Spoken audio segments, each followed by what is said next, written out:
They said Russia was winning this war. Western analysts were drawing maps at their desks. In some capitals, peace negotiation scenarios were already being drafted. Ukraine's resistance was slowing, the front was freezing, fatigue had reached its peak. At least, that's what was being said. But what was happening on the ground was something else entirely. In the first weeks of 2026, during that quiet period when most of the media had turned its attention elsewhere, Ukrainian forces launched a coordinated operation. The result? 8 settlements, 400 square kilometers of territory, and the launch pads Russia had prepared for its summer offensive, gone. What I'm going to tell you in this video is not just a story of winning a battle. This is the anatomy of a strategic transformation that carries the potential to change the course of the war. If you want to understand what Ukraine is actually doing, you're in the right place. First, we need to establish the context. Ukrainian Commander-in-Chief Aleksandr Syrsky announced that since January 2026, Ukrainian forces have recaptured approximately 400 square kilometers of territory from Russia. 8 settlements fall within this area. Looking at the numbers alone, it might seem small. But when you look at where these lands are, what they mean, and how they were recaptured, the picture changes completely. Geography is everything here. The center of the recaptured area is the village of Aleksandrika. For those who haven't heard the name, this small village sits at the intersection of Donetsk, Zaporizhia, and Dnipropetrovsk oblasts. From a military standpoint, this is a key node connecting 3 critical regions. As long as Russia held it, they had the capacity to maneuver, shift forces, and plan attacks across all 3 axes. More importantly, Russia was using this area as a staging ground for the large-scale offensive it was planning for the summer months. Aleksandrika and the surrounding area was the launch pad for that offensive. Now that launch pad is in Ukraine's hands. There will be those who approach Syrsky's announcement with skepticism. It's a known fact that in a war environment, both sides engage in propaganda, numbers get exaggerated, and successes get magnified. But when you look at the details of this particular offensive, satellite imagery and on-the-ground confirmations paint a consistent picture. Ukrainian forces advanced in the field. This is not a matter of debate. So how did they advance? That's the real question that matters. The tactical method Ukraine used is markedly different from what has been seen in this war before. In the classical understanding of land warfare, to take a position, you mass forces toward it, then send in your infantry, take casualties, make progress. This is a logic unchanged since World War II. But this time, Ukraine took a different path. Phase 1, attrition through drones. Ukraine's drone capacity, which it has developed at a remarkable pace, is no longer an ordinary support element. Before the offensive, Ukrainian drones systematically mapped Russian positions in the target area, worked to cut supply lines, and weaken defensive points one by one. In this phase, Ukraine doesn't send soldiers to the front. It just sends drones. Day and night, without pause.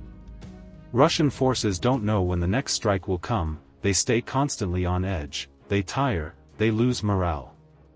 Phase 2, clearing and securing. Infantry and armored units enter the positions weakened by drones. But here too there's something worth noting. Ukrainian forces advanced not in large formations, but in small, agile groups. Rather than rushing to take a position, they first isolated it. They cut off its rear. They prevented reinforcements from arriving. Then they entered. What is the primary goal of this method? To minimize soldier casualties. Ukraine is consistently prioritizing the preservation of human life at every step. This has both an ethical and a strategic dimension. The ethical dimension is clear. The strategic dimension is this: Ukraine's population is roughly 1/4 of Russia's. Every soldier lost is far more difficult to replace. Therefore, Ukraine's obligation to preserve its human presence in order to keep fighting is not merely a moral choice, it is an existential necessity. Now let's turn to the Russian side.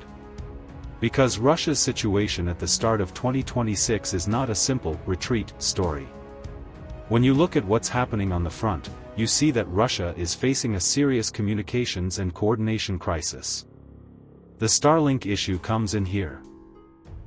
Russia's loss of Starlink access some time ago produced consequences far deeper than they might first appear. Elon Musk's satellite internet company was providing real-time communication, location tracking, and command and control integration in the field. When that access was cut off, Russian forces were essentially blinded. Coordination along front lines collapsed. Different units began operating in isolation from each other. While trying to strike the same target from multiple directions simultaneously, they became unable to respond to the actual threat. Russia is trying to solve this problem, of course. It has developed alternative systems. Among these, the most notable is 5G terminals mounted on balloons. It sounds strange, but it's real. They're trying to create coverage by attaching 5G terminals to high-altitude balloons. But this solution falls far short of the capacity Starlink provided. Latency is high, coverage area is narrow, reliability is low. Russia's coordination problem in the field continues. Before getting to the casualties issue, it should be noted that loss figures coming from both sides are data difficult to independently verify. However, estimates compiled from various sources paint a consistent picture. Since the beginning of 2026, that is, during the period when this offensive has been actively underway, Russia is estimated to have lost approximately 65,000 soldiers. Combined dead and wounded. To internalize this figure, consider a comparison. The Soviet Union lost 15,000 soldiers in Afghanistan over 9 years, and those losses triggered a major political crisis both domestically and internationally. Russia is currently sustaining far greater losses in a much shorter period. If this pace continues, according to some analysts' calculations, total losses by year's end could reach 390,000. What do these figures mean in terms of war accounting? Even for a state with a large population and broad mobilization capacity, losses at this level are unsustainable. Not just demographically. Morally. Logistically. And most importantly, politically.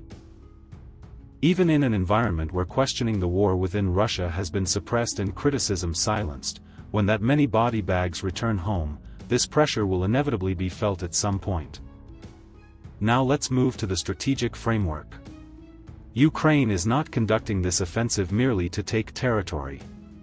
If it were only about land, 400 square kilometers amounts to little more than a symbolic gain. The real objectives run far deeper. First objective, dismantling the narrative. A key part of Putin's long-running strategy has been to impose this on Western publics and leaders: Russia will win. This is inevitable. Resistance is futile. Come to the negotiating table. This narrative plays a critical role in weakening the support given to Ukraine. Because to support something, you need to believe that support will make a difference. No one wants to invest in a loser. Ukraine's offensive strikes directly at this narrative. Russia is not winning. Far from winning, it's losing territory. And the territory it's losing is strategically sensitive ground. This tells Western supporters, the support is working. Don't stop.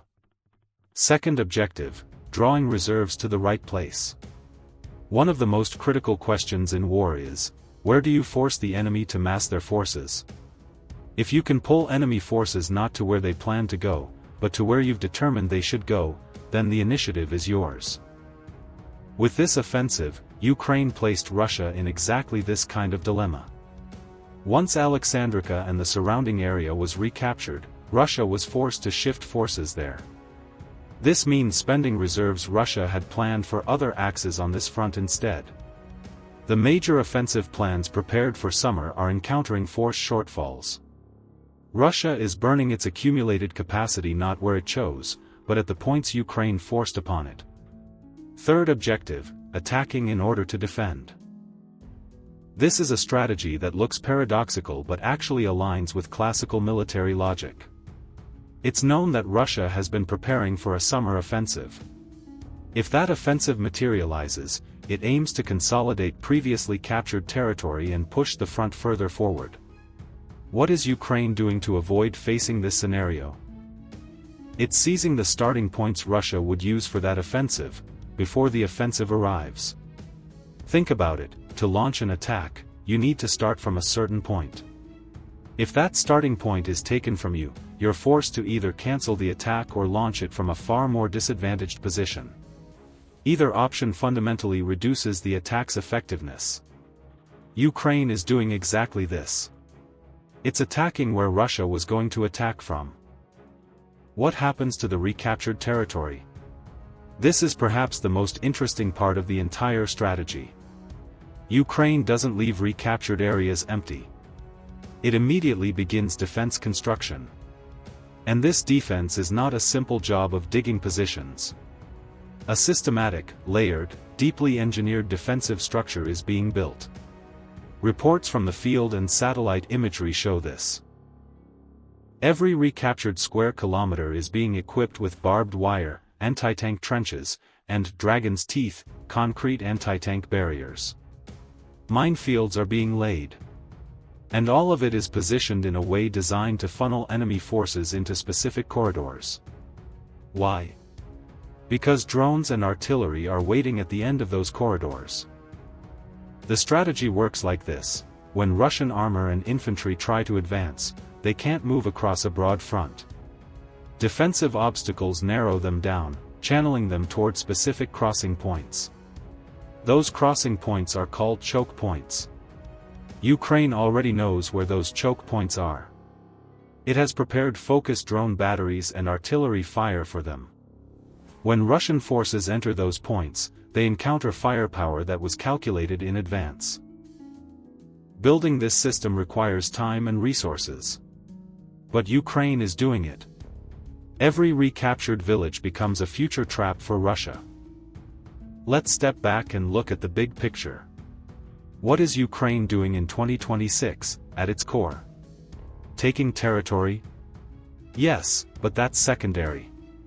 What is actually being done is this: raising the cost of Russia continuing the war above what Russia can bear. The concept of attrition warfare is old and bloody military doctrine. But Ukraine is applying it differently. It's not wearing down its own soldiers, it's wearing down Russia's. It's not wearing down its own economy. It's wearing down Russia's logistics. It's not wearing down its own morale, it's wearing down Russia's strategic options. Speaking in terms of target figures, Ukraine's analysts and command echelon calculate that approximately 50,000 confirmed Russian casualties per month would push Russia to an unsustainable point. When that figure is reached, it's not Russia's capacity to continue the war that breaks. It's the political will. Not defeat, but a return to the negotiating table. And whichever side sits at that table weaker will be forced to make more concessions. We need to address the West's role as well, because this war cannot be assessed one-sidedly. Western support is one of the fundamental reasons Ukraine was able to carry out this offensive. Weapons systems, intelligence sharing, training support, financing. The traces of all of these are visible at every step of this offensive. But this also needs to be said: the support is inconsistent. While some countries stand firmly behind Ukraine, others have stepped back due to domestic political pressures. Some systems were delayed in delivery, some promises went unfulfilled. And every delay paid a price on the front. Ukraine is using this support as efficiently as possible. But the timely arrival of systems is a variable that makes a difference on the battlefield. This shows that political decisions are directly linked to human lives in the field. Now let's look from inside Russia. What was the Kremlin's reaction to these developments? Official statements were predictably denialist. Retreats were framed as repositioning. Casualties were downplayed. The loss of Aleksandrika barely found space in state media. But we can draw conclusions not from Russia's statements, but from its movements. And the movements show this. Russia took this offensive seriously.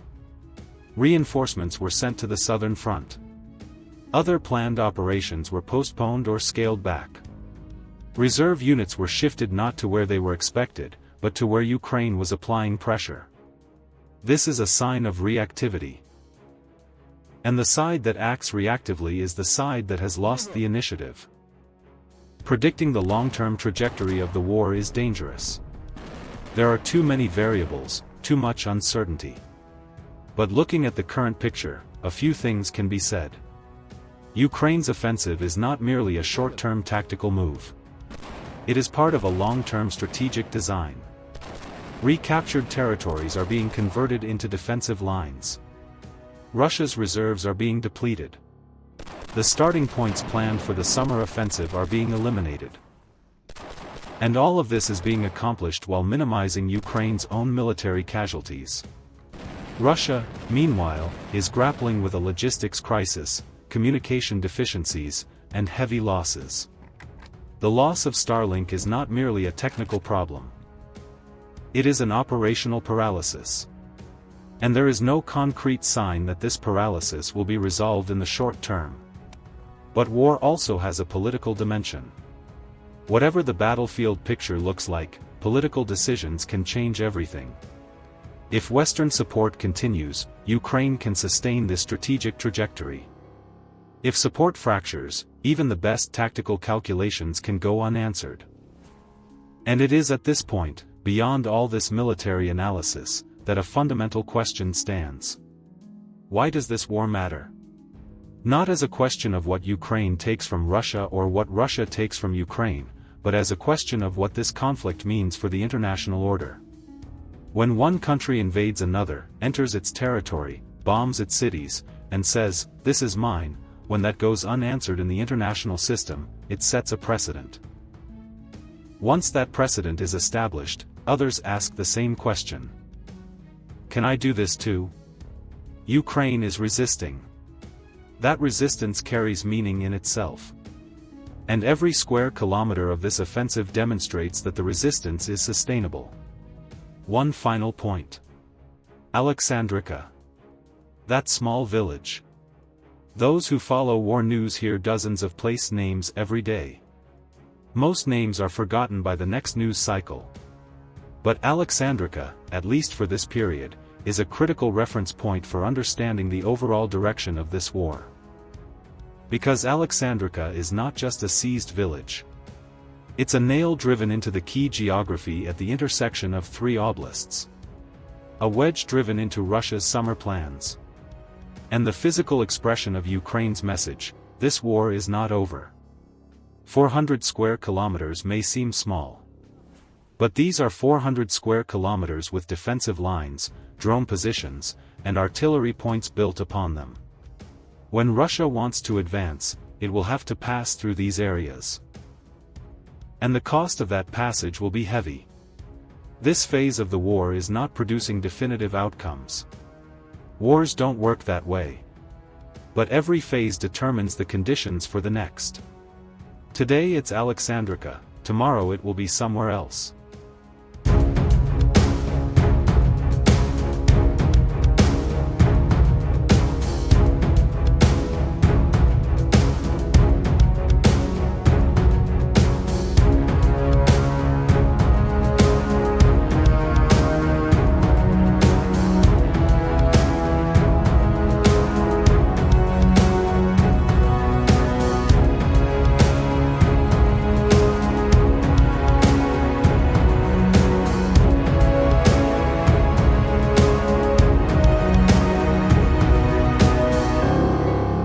Today it's 8 villages, tomorrow it will be another line.